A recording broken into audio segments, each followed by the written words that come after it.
Bapak Ibu yang terkasih, ada dua hal yang lucu. Pertama, 33 tahun Yesus hidup, 3 tahun berkarya. Setelah 33 tahun, apa yang terjadi pada Yesus? Hah? Yesus mati. PD Gabriel setelah 30 tahun bangkit. Walaupun tadi yang maju semuanya sepuh-sepuh. Tapi apa yang saya lihat dari sana, 33 tahun yang tadi ke depan sepuh-sepuh, saya kagum. Hebat. Betapa mereka setia memuji dan melayani Tuhan. Tepuk tangan untuk PD Gabriel. Kenapa mereka bertahan? Karena mereka merasakan ada pertumbuhan iman di dalam PD Gabriel. Kelucuan kedua, 2030 tahun yang lalu kurang lebih, Yesus berfirman dulu baru ngasih makan. Yesus ya.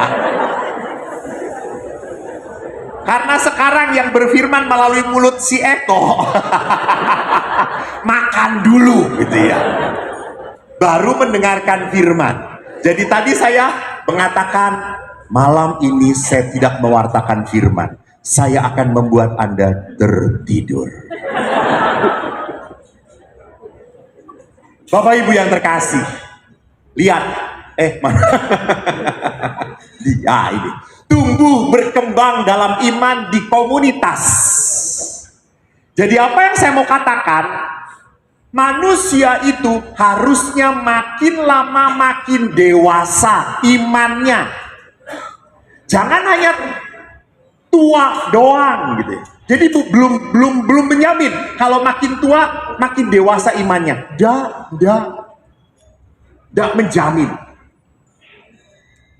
1 minggu sebelum saya ke Semarang, saya habis naik sepeda ke Tangkuban Perahu. Karena saya sekarang rumahnya di Bandung. Lihat, Yesus mengusir roh jahat. Lalu pada saat saya tiba di biara, ada laki perempuan datang. Saya tidak berani mengatakan suami istri, karena lakinya itu sudah sekitar usianya 30 sekian tahun, perempuannya juga sudah 30 sekian tahun. Kenapa tidak saya lihat sebagai suami istri? Karena akrab banget, pepegangan. Kalau perkawinan sudah lama, nggak mungkin kayak gitu. Saya sangat sensitif gitu, mana istri asli, mana istri bukan gitu ya, dan mana istri temannya gitu ya. Lalu pada saat datang, dia berkata, "Romo, boleh saya bicara?" "Oh boleh, silakan." Dia duduk dan dia berkata, yang lakinya, "Romo, saya sejak kecil dibaptis." "Oh good, bagus. Tapi Romo, selama saya dibaptis ke gereja, misa, saya tidak pernah merasa sentuhan Tuhan. Saya tidak pernah merasa. Saya tidak pernah merasa ada urapan. Saya tidak. Allah menyentuh setiap manusia. Dan mohon maaf, Allah pun bukan hanya milik PD Gabriel."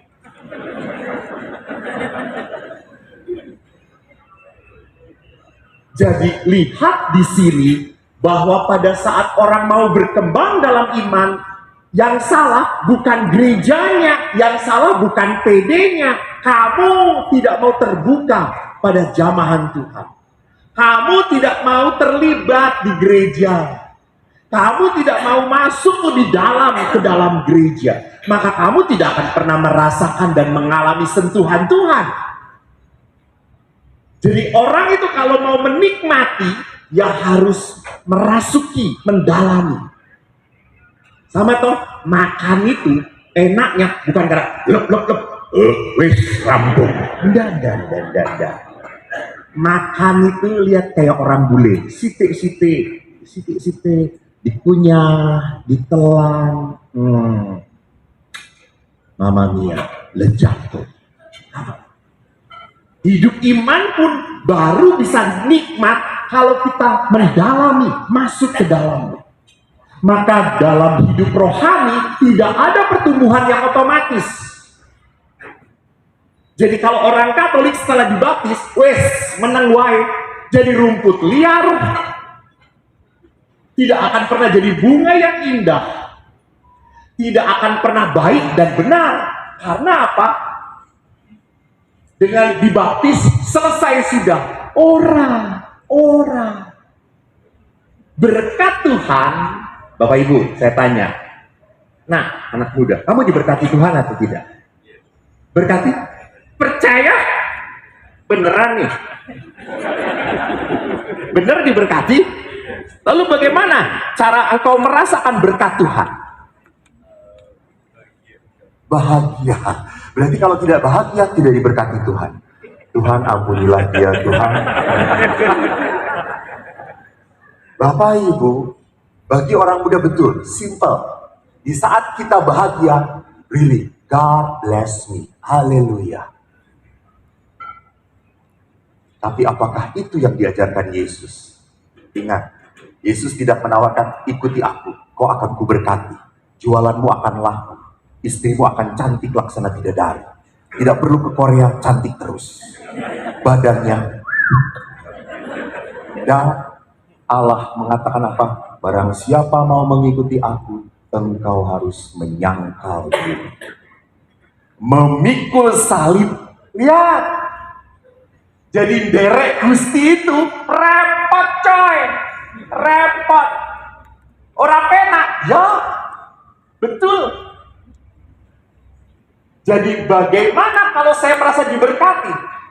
You do something and God will bless you. Gak bisa orang yang diem saja, Tuhan berkati aku, menang wae, ya raisa saya.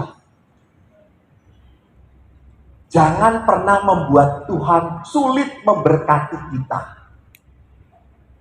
Kemarin ada anak muda, kebetulan hari ini harus dioperasi bypass di Penang. 3 arterinya blok, yang satu 100%, yang satu 100%, yang satu 95%. Lalu anak muda ini berkata, Romo doakan supaya saya dapat mujizat dari Tuhan. Terus saya berkata, ya Allah. Terus saya berdoa. Dan dia berkata, Romo, setelah didoakan Romo, apakah saluran-saluran itu makin lancar? Terus saya bilang, makin ngeblok. Ya kitab suci lah, tidak ada yang lain. Maka Santo Hieronymus jelas mengatakan orang yang tahu tidak mau baca kitab suci adalah orang yang tidak peduli pada Tuhan. Tidak peduli. Jadi baca firman. Beberapa oma berkata, tulisannya cilik-cilik Romo. Oma cari kitab suci yang satu huruf satu halaman. Ada itu. Gede A, B, C, gede-gede. Jangan berkata, Romo saya baca kitab suci nggak ngerti apa-apa. Ya nggak apa-apa. Nggak apa-apa. Namanya firman Tuhan kok. Nanti saat tertentu akan menyentuh hati kita.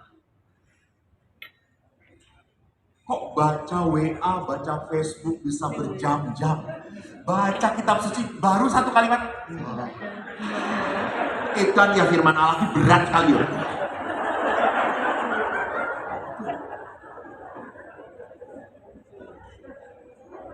Betul ibu-ibu? Lihat sudah 33 tahun ikut PD belum bertobat. Yang kedua adalah apa? Yesus bisa bertindak dalam diri saya. Pertama, baca kitab suci. Yang kedua adalah apa? Love him. Cintai dia. Kalau orang mencintai, apa yang sering dia lakukan? Kalau saya sayang, apa yang dia lakukan? Memberi, betul. Mengasihi, betul. Kalau saya mengasihi, berarti saya berseling apa? Sering apa? Berkomunikasi. Betul, berkomunikasi. Saya sering ngomong. Waktu pacaran, Bapak Ibu pernah nulis surat kepada pasangan? Nggak pernah, atau kawin sekarang? Enggak, kita menulis surat. Kalau menulis surat kan kita selalu menguji dia deh. Hai say, gila, lu cantik banget.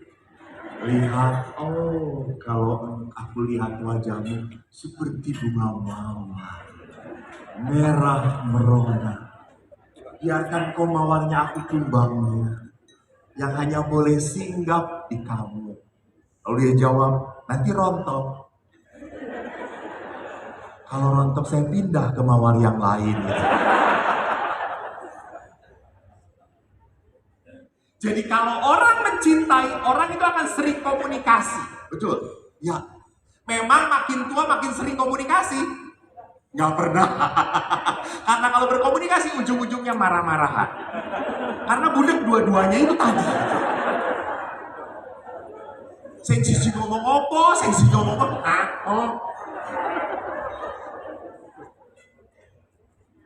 Tapi udah gak nyambung.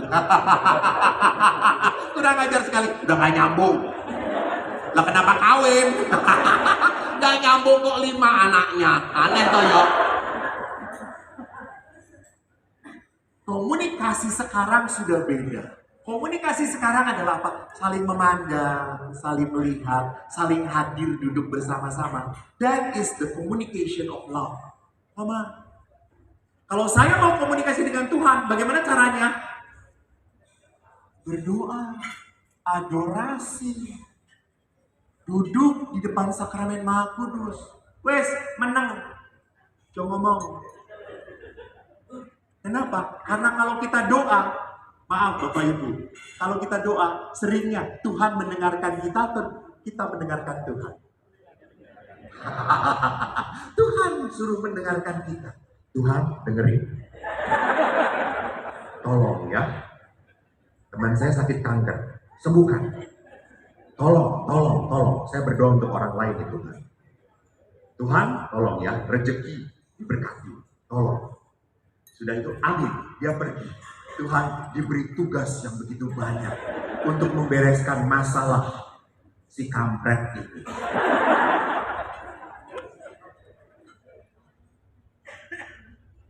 Maka di dalam gereja ada yang namanya adorasi. Adorasi itu apa? Kunjungan sakramen Maha Kudus, melakukan sembah sujud, diam, menikmati cintanya Tuhan. Wes, joake ngomong, menang. Gusti love you, you love Gusti. Wes, enough. You know enough. Cekap semanten mawon itu. Sudah cukup. That is how you love God. Dan yang ketiga apa? Kita harus mengenal Dia. Ingat, Yesus pernah berkata, Dia mengambil roti, memecah-mecahkannya, membagi-bagikannya kepada murid-muridnya dan berkata apa? Lakukanlah ini sebagai kenangan akan aku. Berarti kalau saya mau mengenang kemurahan hati Tuhan, saya mau mengenang kebaikan Tuhan, maka sebagai seorang Katolik, kita harus apa? Ekaristi. Ekaristi itu tempatnya Tuhan memberi makan jiwa kita. Tempatnya Tuhan memberikan berkat kekuatan untuk kita. Kalau Bapak Ibu, maaf ya, mohon maaf. Romo saya Ekaristi, tetapi kok saya tidak merasa apa-apa ya? Ada apa yang salah? Jangan-jangan Anda dalam keadaan dosa besar. Jadi ada orang-orang Katolik yang karena ketidaktahuan, padahal ada halangan, dia masih Ekaristi. Beberapa saya pernah kaget waktu saya tinggal di paroki. Maaf, suami istri perkawinannya beda gereja, tapi tidak dibereskan di gereja Katolik. Dia diberkati di gereja lain. Lalu yang Katolik ini masih komuni. Tidak boleh. Ada halangan. Kenapa? Karena perkawinannya belum diterima oleh gereja Katolik. Belum disahkan. Gereja Katolik mengakui. Tetapi tidak hanya mengakui, gereja Katolik pun harus menerima. Ibu, mujizat Tuhan itu bisa terjadi lewat operasi itu. Harus terjadi lewat operasi. Jadi jangan berkata bahwa mujizat Tuhan terjadi pada saat kita diam saja. Tuhan mengangkat dan bekerja. Tuhan tidak pernah masuk fakultas kedokteran, coy. Jadi Allah itu bekerjanya lewat siapa? Tenaga medis. Allah itu bekerjanya lewat siapa? Obat. Tindakan kita itu. Maka Bapak Ibu, kalau tidak mudeng-mudeng, sekali-kali retret di Pratista lah Pedi Gabriel ini. Supaya agak beres jalan hidupnya. Mohon maaf, beres banget, beres, tenang Pak. Di Pratista ada sebuah salib yang sangat aneh. Yaitu apa? Salib Yesus tanpa tangan. Dan itu adalah replika dari salah satu salib di Belgia. Di bawahnya salib itu ditulis apa? Kamulah tanganku. Kamulah tanganku. Jadi mari kita lihat pertumbuhan iman itu tidak bisa otomatis, maka pertumbuhan iman itu bisa terjadi kalau bagaimana? Lihat di sini. Growing in Christ, what it mean? Bapakku dipermuliakan, yaitu jika kamu berbuah banyak. Dengan demikian kamu adalah murid-muridku. Saudara-saudari, lihat. Jangan berpikir semata-mata Tuhan itu senang dengan doa-doa kita. Tuhan lebih dimuliakan lewat kebaikan kita. Lewat buah-buah kehidupan kita. Bukan hanya lewat doa-doa kita. Karena seringkali kita berpikir, wes doa saja cukup. Ada orang yang datang ke seorang pastor yang tua di biara. Biara saya itu 10 pastor. Yang paling tua 80 umurnya. 90 umurnya.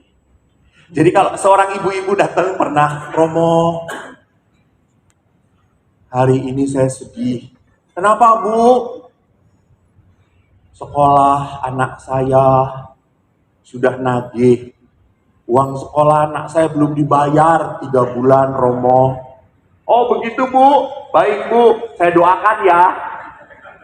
Ibu itu pulang dengan menggerutu, bukan dengan damai. Karena ibu itu butuh apa? You see.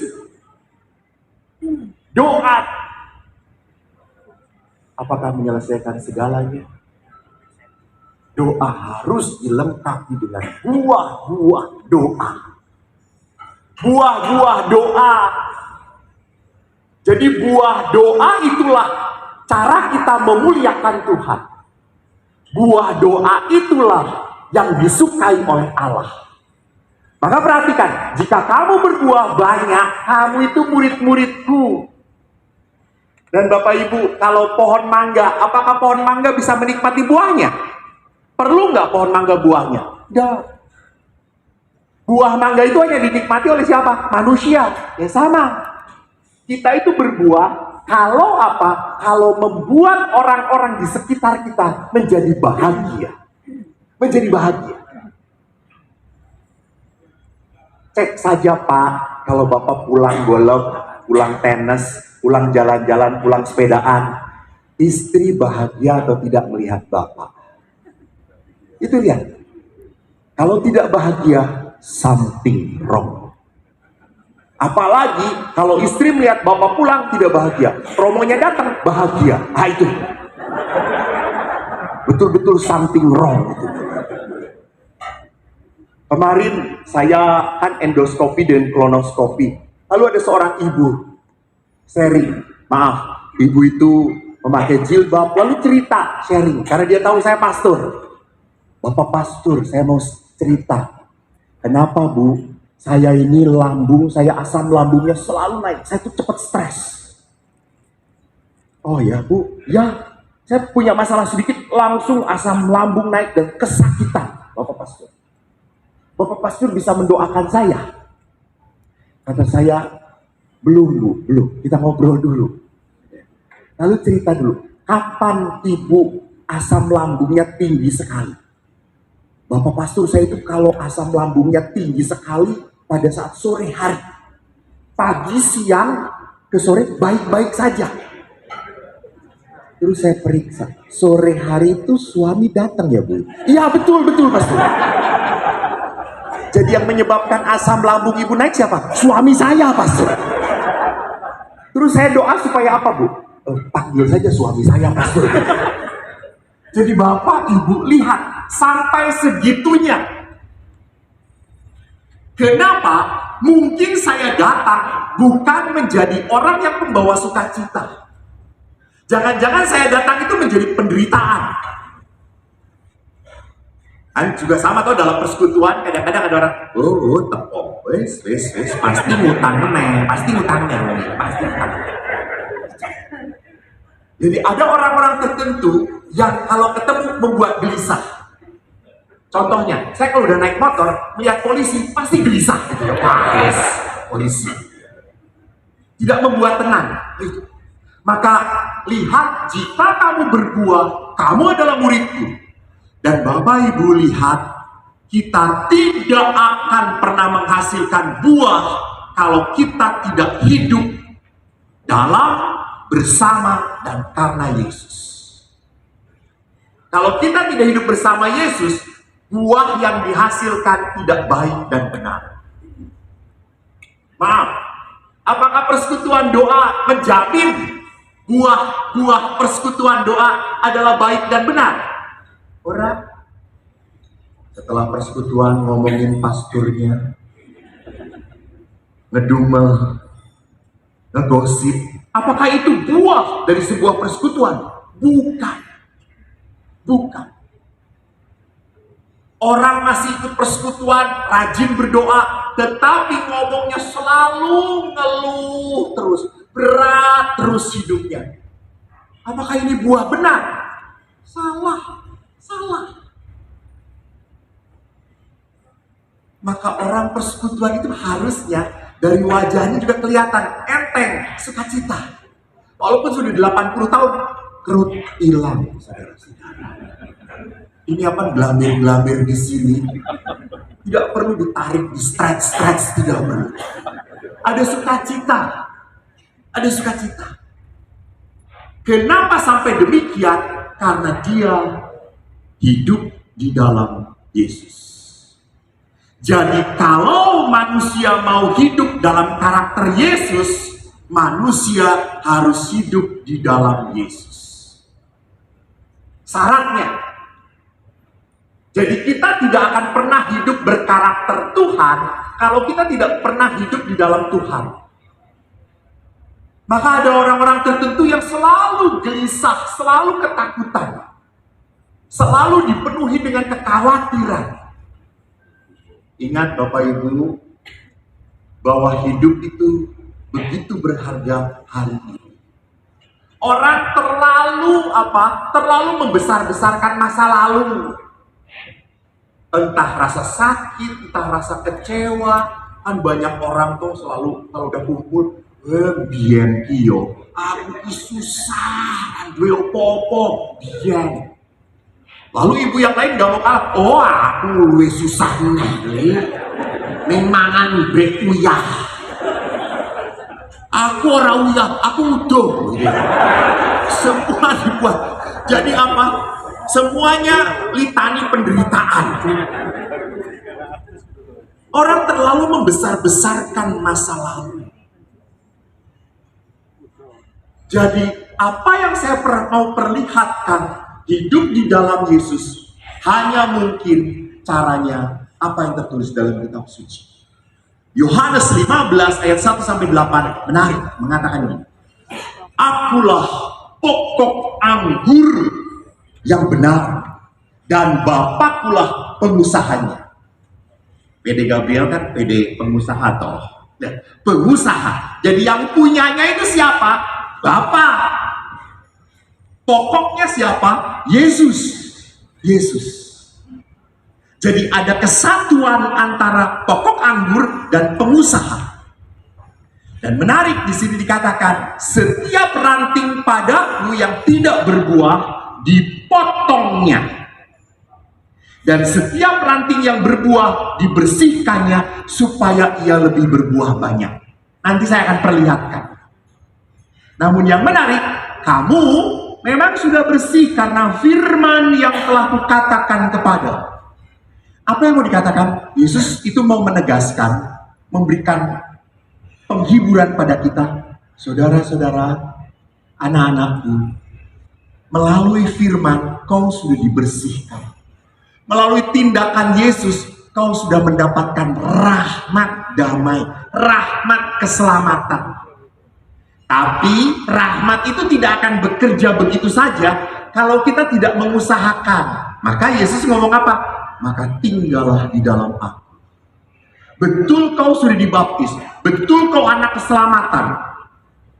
Tapi keselamatan itu harus dipertahankan dan dikembangkan. Nah, caranya bagaimana? Tinggallah dalam aku dan aku di dalam kamu. Sama seperti ranting tidak dapat berbuah dari dirinya sendiri kalau ia tidak tinggal pada pokok anggur. Demikian juga kamu tidak berbuah jikalau kamu tidak tinggal di dalam aku. Bapak Ibu, lihat di sini. Yesus mengatakan bukan tinggallah dalam aku dalam kamu. Sama seperti ranting tidak dapat berbuah dari diri sendiri kalau ia tidak tinggal pada pokok anggur. Demikian juga kamu tidak berbuah, bukan sedikit berbuah. Jadi orang tidak akan pernah bisa berbuah kalau tidak tinggal di dalam Yesus. Bukan sedikit, tidak akan. Maka menjadi jaminan kalau kita tinggal dalam Yesus, orang itu akan semakin apa? Mudah berkorban. Kalau orang tinggal dalam Yesus, akan mudah apa? Memaafkan. Orang tinggal dalam Yesus, orang itu akan mudah apa? Melepaskan. Orang tinggal dalam Yesus, orang itu akan mudah apa? Berbagi. Akulah pokok anggur dan kamulah rantingnya. Barang siapa tinggal di dalam aku dan aku di dalam dia, dia berbuah banyak. Sebab di luar aku, kamu tidak dapat berbuat apapun. Barang siapa tidak tinggal di dalam aku, ia dibuang keluar seperti ranting dan menjadi kering. Kemudian dikumpulkan orang dan dicampakkan ke dalam api lalu dibakar. Lihat Bapak Ibu, 2 kali Yesus mengatakan tinggal dalam aku, tinggal di dalam aku. Betapa menekankan. Yesus itu mau menggaris besar. Ini loh, cuma ini, just it. Hanya ini, kau tinggal dalam aku, kau bisa berbuah. Jikalau kamu tinggal di dalam aku dan firmanku tinggal di dalam kamu, mintalah apa saja yang kamu kehendaki dan kamu akan menerimanya. Wow, saya cek. Oh, rauh tonggo nih. Tadi kan dikatakan, PD Gabriel dahsyat, berkembang, tinggal di dalam Yesus. Apakah semua doa Bapak dikabulkan Tuhan? Apakah semua? Lihat, tidak. Katanya sudah tinggal di dalam Yesus. Kok masih ada doa yang tidak dikabulkan? Saudara-saudariku, apa yang salah? Ibu sering misa tiap hari ya Bu ya, menyambut Ekaristi tiap hari. Adakah doa yang tidak dikabulkan Tuhan? Ada. Lalu ngapain misa tiap hari? Tidur saja. Mau apa? Ketemu Yesus? Yesus nggak mau ketemu ibu kok. Lihat Bapak Ibu, Kalau manusia tinggal dalam Allah, maka manusia itu harus menjadi sehati, sepikir, seperasaan dengan Tuhan. Dia akan sehati dengan Allah. Dan kalau udah manusia sehati dengan Tuhan, orang neko-neko. Kalau orang sudah sehati dengan Tuhan, gak banyak macem-macem. Gak banyak maunya. Gak rakus. Gak selalu merasa kurang. Kurang cantik. Kurang cetar. Kurang dahsyat. What? Berarti orang itu belum senada dengan Tuhan. Belum sekarakter dengan Tuhan. Orang itu masih apa? Masih menghambakan pada apa? Pada kelemahannya. Pada kelemahan. Saudaraku, lihat di sini. Yesus mengatakan, kalau kamu tinggal dalam aku, kamu akan sehati dengan aku. Maka kamu, apa yang kamu kehendaki, kamu akan menerimanya. Betul, karena orang yang sudah sekarakter dengan Allah, gak akan banyak maunya. Semua yang diberi, dia terima, dia terima. Dia selalu matur nuwun. Dia selalu berkata, cukup Tuhan, cukup. Ini berkat darimu, cukup. Dia selalu bisa berkata, cukup pada Allah. Hebat. Dia selalu berkata apa? Tuhan, hidupku sudah kau penuhi. Cukup. Nah, kalau kita lihat, rupanya Yesus berkata, tinggallah dalam aku. Apa artinya? Tuhan itu pertama-tama mau merubah hidup kita dulu. Mau merubah hidup kita dulu. Maaf, sekarang Bapak Ibu, coba saya cek dulu, saya angkat tangan. Tolong angkat tangan. Siapa yang dalam hidupnya kalau punya masalah, kalau punya beban, kalau punya permohonan, selalu berdoa terlebih dahulu? Angkat tangan. Siapa? Hai, cuma 50%. Beberapa nggak berdoa, Pak. Baik. Siapa yang berdoanya supaya minta bahwa pasangannya berubah? Walaupun Anda tidak angkat tangan, tapi Tuhan tahu. Doa kita selalu mengatakan, Tuhan ubah dia. Tuhan ubah dia. Jadikan dia lebih sabar, jadikan dia lebih perhatian, jadikan dia lebih sayang. Itu bukan yang mau dilakukan oleh Yesus. Yesus mau merubah diri kita dulu. Diri kita dulu yang mau dirubah oleh Tuhan. Diri kita yang mau dibentuk oleh Tuhan. Kenapa? Manusia itu kan pada dasarnya egois. Manusia itu pada dasarnya mikirin diri sendiri. Coba aja, tadi saya datang, belum apa-apa udah foto.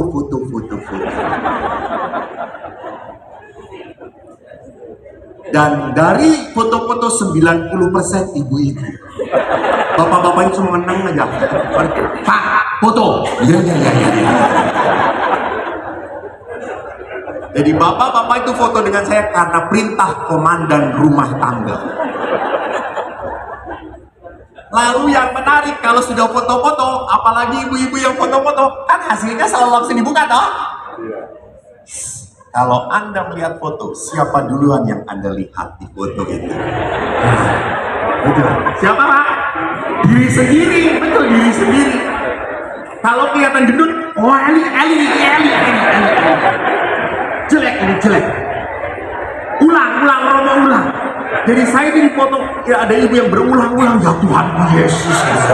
Bukan tadi udah, saya kelihatan gendut. Memang ibu gendut, kata saya, coba ngapain lagi.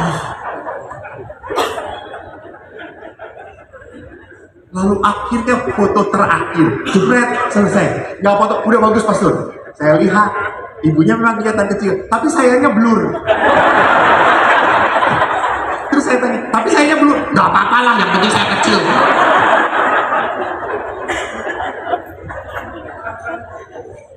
Ya, ukurannya siapa? Saya. Saya juga sedih bahwa di dalam perkawinan pun sering terjadi perkawinan itu membahagiakan atau tidak. Ukurannya siapa? Saya. Selama saya dibahagiakan, selama saya tenang, selama saya sukacita, perkawinan saya baik-baik saja ngomong. Coba lihat di dalam perkawinan, siapa yang selalu merasakan bahwa perkawinannya itu ada masalah? Perempuan atau laki-laki? Umumnya, ini yang gak umum. Umumnya yang merasakan bahwa perkawinan itu ada masalah, perempuan atau laki-laki? Mana? Perempuan, betul perempuan. Kalau bapak-bapak tenang-tenang aja. Bapak-bapak saya tanya, Pak, gimana perkawinannya? Biasa aja. Apa gitu, sama yang lain juga gitu. Nah, lalu saya tanya ibu, Bu bagaimana? Sederet permasalahan, sederet penderitaan, semua disalahkan. Seorang suami istri yang sudah menikah 57 tahun merayakan perkawinannya berdua. Lalu karena tidak istimewa, lalu suaminya mau membuat suasana perkawinan, perayaan perkawinan menarik. Dia buat api unggun di taman belakang rumahnya. Dia duduk bersama istrinya, lalu berkata, Mam, setelah 57 tahun perkawinan, saya semakin sadar, Mam itu istri yang baik banget. Lalu istri yang budek ini nanya,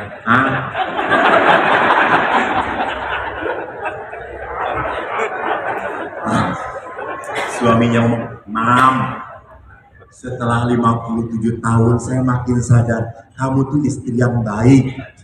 Lalu istrinya berkata, ya saya juga sudah bosan dengan kamu.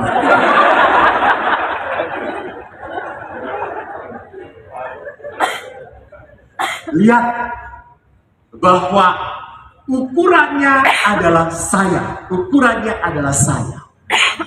Maka pada saat ukurannya saya, maka tidak salah kalau Yesus itu mau apa? Membuat kita beres dulu. Jadi persekutuan doa itu mau membereskan saya. Bukan komunitas, bukan suamiku, enggak, saya.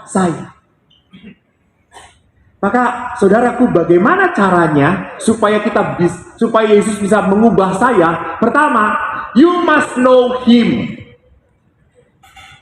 Kita harus kenal Yesus. Bagaimana caranya supaya kita kenal Yesus? Bu, foto bersama Yesus.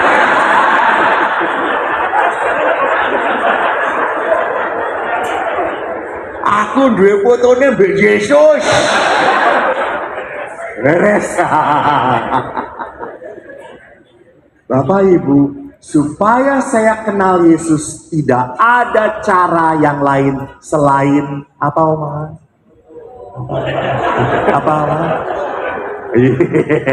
Oma itu sangat sederhana imannya, berkata, apa bagaimana saya mengenal Yesus? Terima kasih Yesus. Ces dulu. Iya. Oma, cara kita mengenal Yesus, ya baca kitab suci. Di situ firman Allah. Seorang ibu aktif di gereja, pelayanan. Lalu suatu saat retret, dan saya berbicara tentang Ekaristi. Ibu itu baru sadar, Romo, saya kok tidak pernah mengalami Ekaristi menjadi perjumpaan yang begitu penuh berkat untuk hidup saya. Kenapa ya, Romo? Orang-orang tuh berkata, setelah Ekaristi saya nyaman, saya bertemu Tuhan, saya merasakan kasih Tuhan, Tuhan mengubah saya, Tuhan memberikan berkat dalam hidup saya. Saya tidak pernah.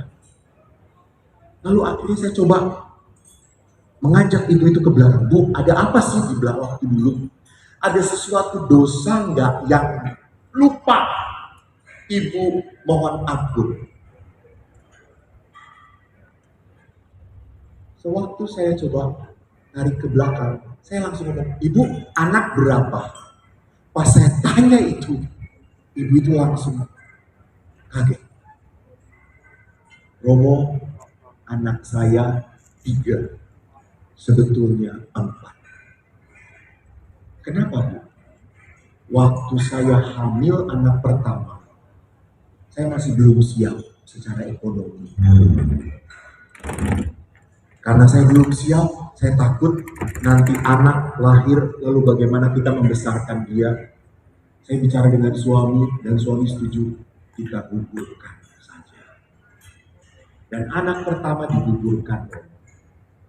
Lalu saya tanya, ibu pernah menghadap kepada imam untuk sakramen? Belum pernah. That is, itu penyebabnya. Jadi Bapak Ibu, jangan lupa, penghalang berkat Tuhan dalam hidup kita adalah apa? Dosa kita. Dosa yang tidak berani kita akui dalam sakramen. Maka pada saat kita tahu bahwa Tuhan itu memberikan santapan dalam Ekaristi, itulah tempat kita untuk merasakan Tuhan. Ingat, orang-orang kudus di dalam gereja, semua hidupnya karena santapan rohani, karena Ekaristi. Maka orang kudus terakhir yang sangat muda, siapa namanya? Carlo Acutis.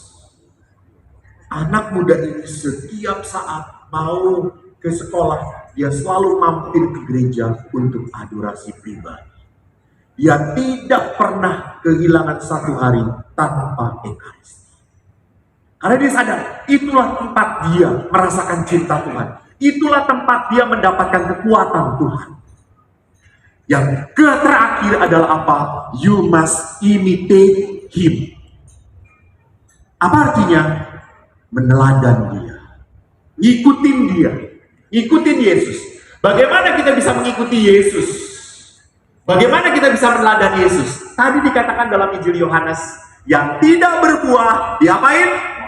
Dipotong. Lalu yang berbuah diapain? Dibersihkan. Saya tertarik, saya kembali ke sini karena aku lupa. Apa yang harus dipotong?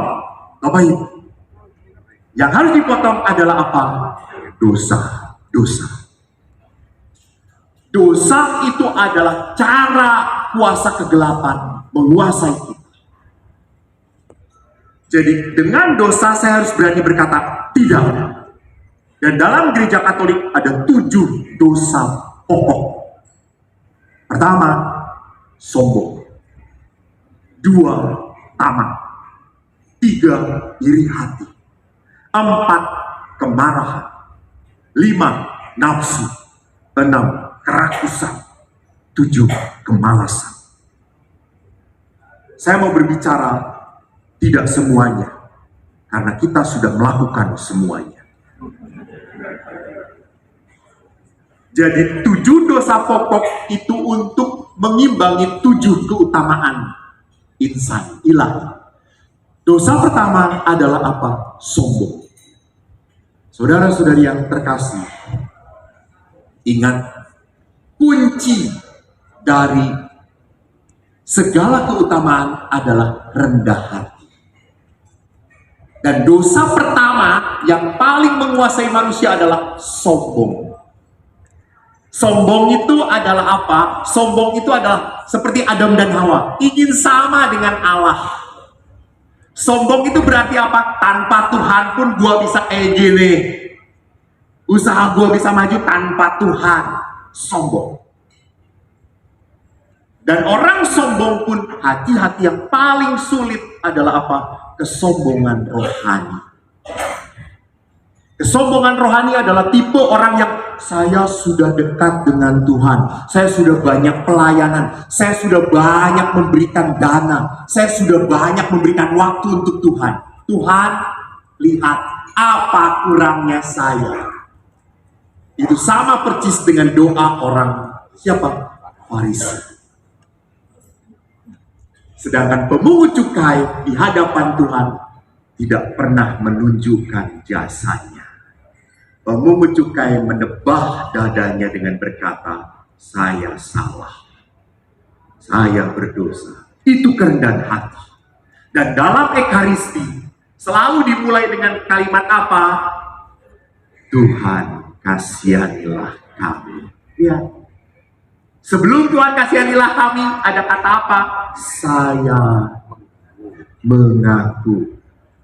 3 kali diulang dengan kalimat apa? Ulangi dengan kencang. Saya berdosa, saya berdosa. Ingat, bukan istri saya berdosa, bukan suami saya berdosa. Nah, saya berdosa, rumoke. Saya. Jadi istri berkata, saya berdosa. No. Suami saya bodoh.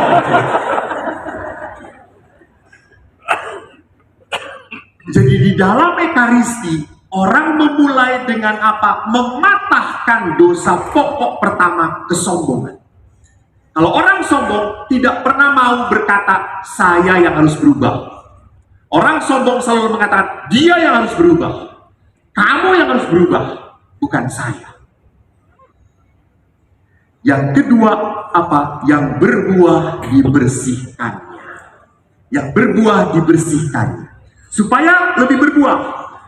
Saudara-saudara, apa yang harus kita bersihkan? Pertama-tama adalah kelekatan. Kelekatan pada apa? Pada luka hati, luka batin, kemarahan, kepedihan, kejengkelan, kekesalan. Itu kita sering melekat. Ingat terus, Romo, saya sudah mengampuni suami saya, tapi dia itu ya memang dari dulunya nyebelin. Jadi walau seolah-olah sudah mengampuni, tapi istilah bahasa Jermannya masih gendoli. Masih membawa-bawa beban itu. Jadi orang yang lekat dengan luka, lekat dengan kemarahan, lekat dengan kepedihan, tidak akan pernah bisa bersuka cita. Tidak akan pernah suka batinnya. Lihat, kalau kita dilukai oleh teman sepersekutuan doa, kecewa. Pasti pernah ada dong di persekutuan doa, Gabriel. Ada atau tidak ada? Nggak ada ya Pak ya? Oh banyak. Itu ada. Yang menyakiti itu biasanya tenang-tenang saja. Betul atau tidak? Dia serasa tidak ada masalah, betul atau tidak? Sedangkan kita yang sakit hati, jengkel terus. Ya, maka kalau orang terluka, siapa yang bisa membereskan? Orang yang terluka itu. Bukan orang yang menyakiti, bukan. Orang yang terluka itu. Jadi saya pernah ditanya, Romo itu selalu senang ya? Ya iyalah, ngapain? Udah gak kawin, gak senang. Saya suka cita. Kenapa Romo suka cita? Wih, saya bahagia jadi pastor. Bahagia sekali. Saya itu pernah kemarin di Bandung, 2 bulan yang lalu saya memimpin perkawinan di Pandu jam 12 siang. Jam 1 selesai, aku lapar. Aku naik motor, saya kalau di Bandung selalu naik motor. Sebelum sampai rumah biara saya, itu ada yang namanya BPK, Babi Panggang Karo. Auce sencing. Saya mampir. Lalu saya tanya, nah, Inang, minta nasi 1, panggang 1, saksang 1. Sinangnya, besar. gudangnya besar. Oh, baik Bapak. Terus dia layani, saya kasih, saya diam, saya berdoa. Saya berdoa, saya makan. Saya membelakangi ibu itu. Lalu setelah makan, saya datang. Bu, berapa ini? Habis berapa ini? Lalu, maaf, saya mau tanya. Ini Bapak Pastor Eko ya? Iya. Pastor, bisa kita foto? Boleh, baik. Lalu setelah ibu itu dipoto, Pastor, itu anak saya, bisa boleh bicara sedikit, berdoa untuk anak saya? Boleh, Ina. Baik, saya deketin anaknya. Pastor, anaknya rupanya kenal. Pastor, kita berdoa yuk. Saya berdoa, Ina, sudah berapa? Lalu ibu itu, udah Romo, sudah nggak perlu Romo, gratis. Romo kapan saja datang, anggap ini rumah Romo. Terima kasih Ina. Kalau saya bawa Romo semuanya dari Pratisnya boleh? Boleh Romo, asal jangan tiap hari ya Romo ya.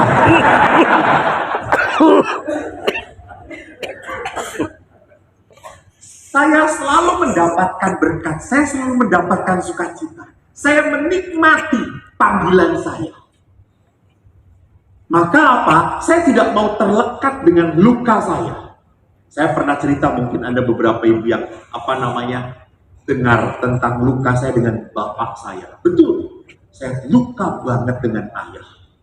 Saya sangat kecewa dengan ayah. Saya sempat merasa bahwa saya bukan anak yang dicintai.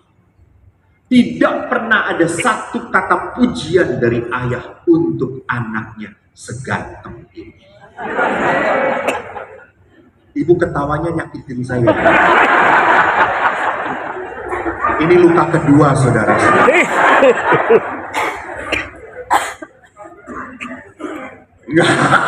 It's okay, kidding ibu.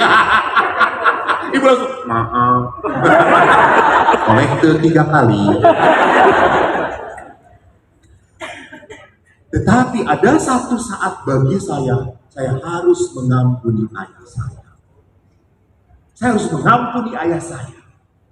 Dan apakah saya mengampuni ayah saya? Ayah saya datang minta maaf pada saya? Tidak mungkin. Orang mungkin. Tidak mungkin ayah datang. Maaf ya nak. Alah. Tidak mungkin. Tidak. Saya yang harus datang. Sudah saya disakitin, sudah saya dikecewakan, saya dikamplengi, tidak pernah dipuji oleh ayah. Saya datang. Saya tidak mengatakan, ayah sudah saya maafkan. Tidak, ayah akan berkata, salah saya apa? Oh, malah buat masalah lagi. Saya datang pada ayah pada saat itu. Setelah saya mengolah lama saya harus pergi ke Filipina 1 tahun belajar. Saya mengolah luka itu.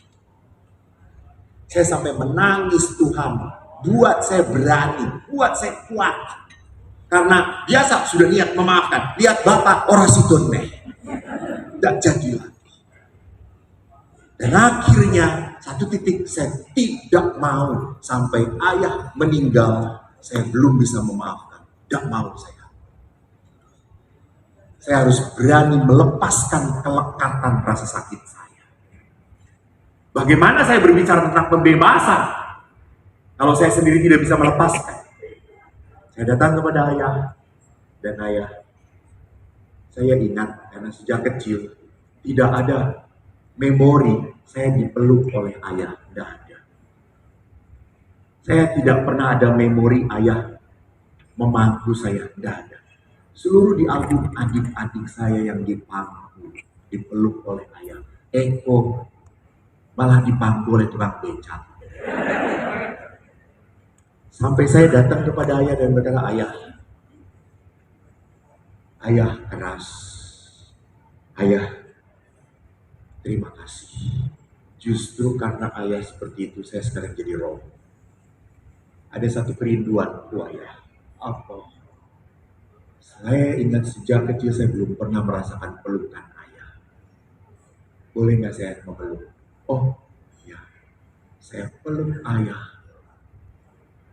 Dan tidak saya lepaskan. Ayah menangis. Dan ayah berkata, itu pelukan yang paling indah. Thank you. Dan sekarang saya akrab dengan ayah. Ayah bicara, sharing dengan saya. 3 bulan yang lalu, ayah mengeluh, oh, aku wes tua. Terus saya berkata, jelas. Terus kenapa Pak? Aku saya budak. Yang sudah beli hearing aids, larang kok. Berapa? 14 juta. Itu yang sensitif. Ya sudah beli. Aku tuh mau, tadinya saya pikir cuma 7 juta. Loh kenapa untuk 7 juta lagi? Kenapa? Gigiku. Mau beresin gigi. Sudahlah, beresin dulu telinganya. Ayah punya beli hearing aids 14 juta. Seminggu kemudian saya datang. Gimana Pak? Sudah. Tunggu saiki. Ya. Jelas banget. Ada uang jatuh, tahu. Tapi sekarang kurang ya kok. Apa? Gigiku. Nggak bisa makan sekarang. Ya sudah, nggak apa-apalah. Saya traktir. Kamu yang mau beliin kok? Ya. Tapi second ya. Second. Maksudnya apa? Ya kan ada yang bekas orang-orang mati kan nggak dipakai lagi kan. Kita beli yang itu aja. Oh, kamu membalas luka batinmu ya.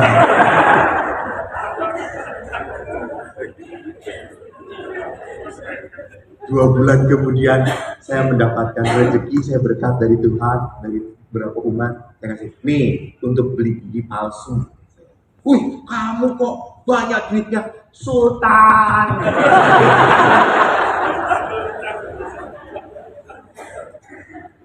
Jadi apa tandanya orang sudah berani melepaskan luka? Apa tandanya orang sudah berani melepaskan luka? Dia mencintai kembali. Dia bisa memberikan yang terbaik kepada orang yang melukai. Lepaskan luka. Yang kedua yang harus dilepaskan apa? Materi. Kelekatan kita pada kecantikan kita, pada kesehatan kita. Sekarang sudah usia 60, 50, 70. Ingat jalan tidak perlu cepat. Oke. Yang penting maju. Jangan aku udah tua kok, alah kesleo malahan. Terimalah. Kalau sudah tua semua terasa, aduh dengkul sakit, kepala senat-senut, bokong cekak-cekot, wes. Sudah berapa puluh tahun hidup bersama Anda. Terimalah. Anda makin tidak jelas bentuk wajahnya, ya sudah toh ya, menggelambir di mana-mana. Lipstik awal lurus, sekarang pengok-pengok perok. Oh pecah-pecah ya. It's okay. Namanya juga bibir vampir.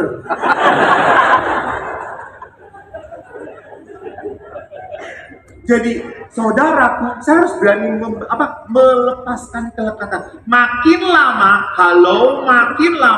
saya harus berani kehilangan. Betul. Karena Yesus mengajarkan apa? Kehilangan hidupnya. Saya harus belajar untuk kehilangan orang yang saya cintai. Kehilangan prestasi saya. Kehilangan dihormati. Anak-anak tidak pernah datang lagi. Rumah besar untuk anak-anak sekarang sudah plung mengwong loro. Bapak eneng dhuwur, mbok eneng ngisor.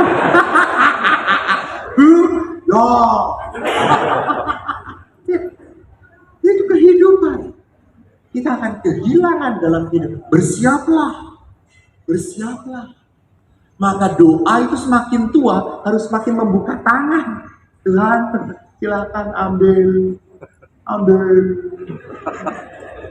Dan kadang-kadang Tuhan mengizinkan sesuatu yang berat untuk hidup saya dan harus dipegang, harus diterima. Itulah manusia mengalami pemurnian batin namanya. Jadi orang itu dipotong, dibersihkan supaya apa? Murni batinnya. Berapa menit lagi kamu belum berngasih tanda? Oh habis, ya Allah.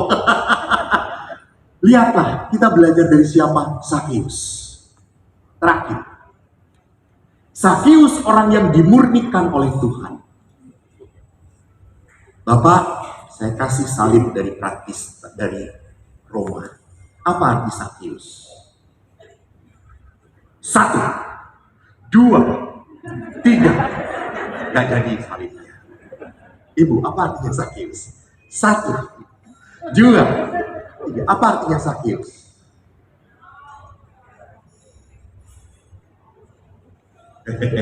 Romo, Sakeus. Langsung Romo. Sakeus itu artinya apa? Suci. Suci. Kayak Eko, anak nomor 1. Dwi, anak nomor 2. Jadi Sakeus itu artinya apa? Suci, kudus. Tapi namanya tidak sesuai dengan aktivitasnya.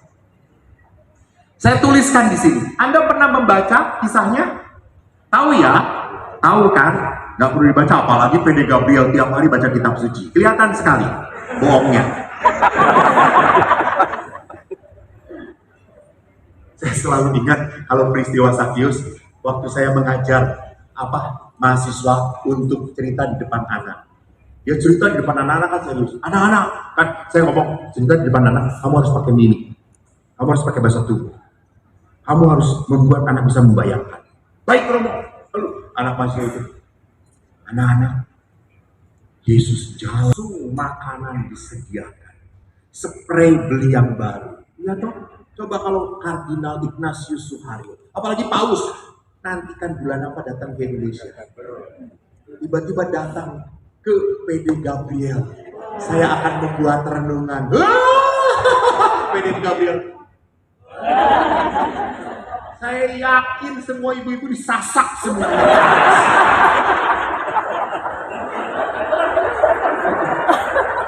Cuma bapak-bapaknya doang. Ibu-ibunya, rambutnya semua menantang Tuhan.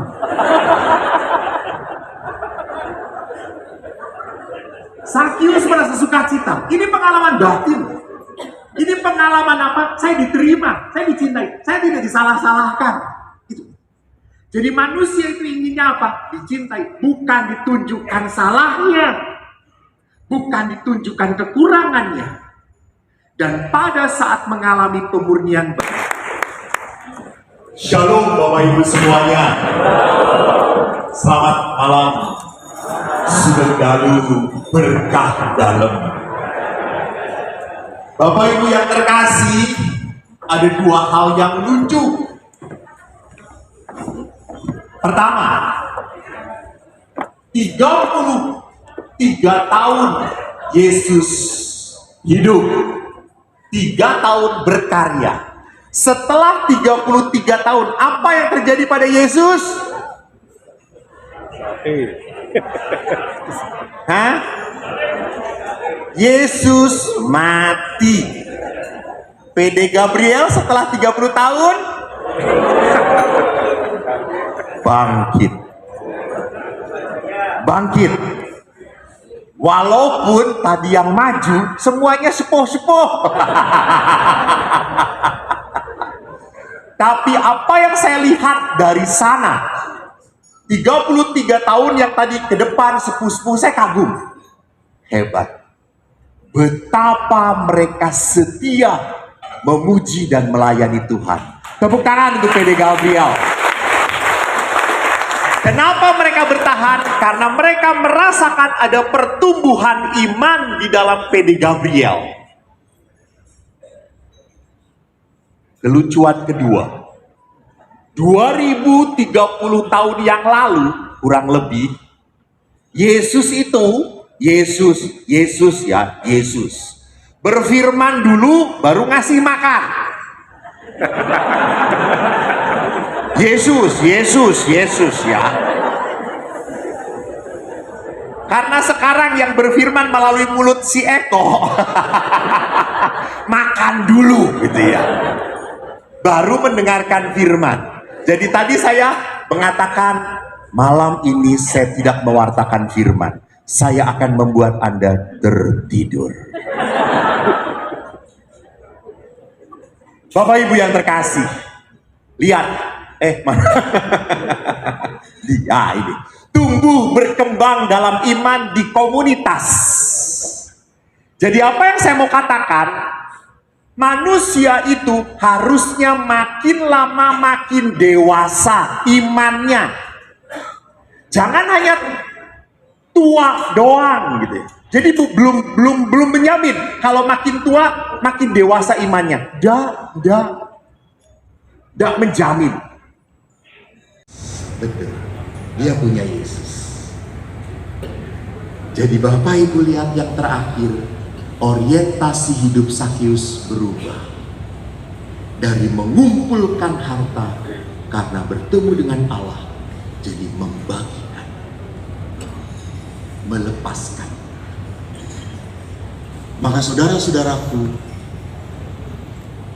hidup beriman